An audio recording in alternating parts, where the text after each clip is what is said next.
Hola chicos, chicas y fanáticos de YouTube. Este vídeo es para Carla23Star, para su cumpleaños. Bueno, su cumpleaños fue ayer, pero yo no pude hacer el vídeo ayer, entonces se lo hago hoy. Es para felicitarla y decirle que cumpla muchos más y que muchas felicidades.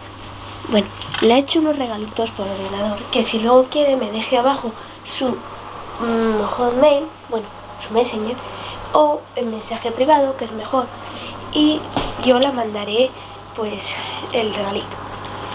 También quiero decirles a los concursantes de mi concurso que ya les mandaré las imágenes, pero que no he podido, ¿vale? Pero os vais a quedar con regalo, vosotros tranquilos. Bueno, estos son tus regalos, Carla.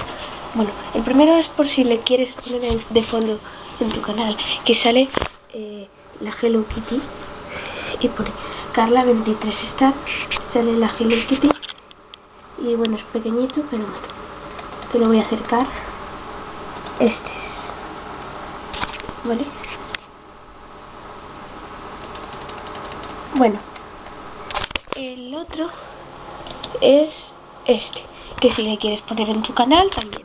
Es de Claudine Wolf en School Out y pone Carla23Star.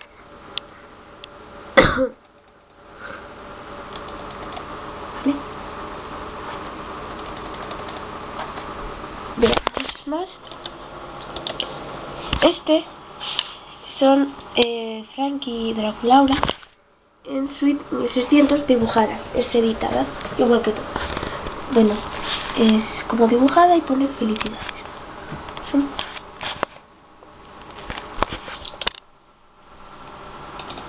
Aquí está. Bueno, y la última es esta, que si te gusta Pichi Pichi Pit, es Hanon Hoshu. Bueno, está cantando y pone: te quiero, Carla, muchas felicidades.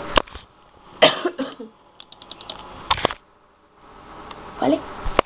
Bueno, espero que te haya gustado y también te he hecho esto.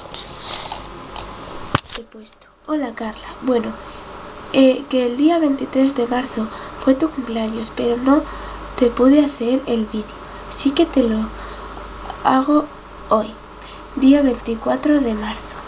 XD. Bueno, espero que te guste y muchas felicidades. Esto, si quieres, también te lo voy a enviar, ¿vale? Bueno, espero que te haya gustado y bueno, y a los demás también. Adiós.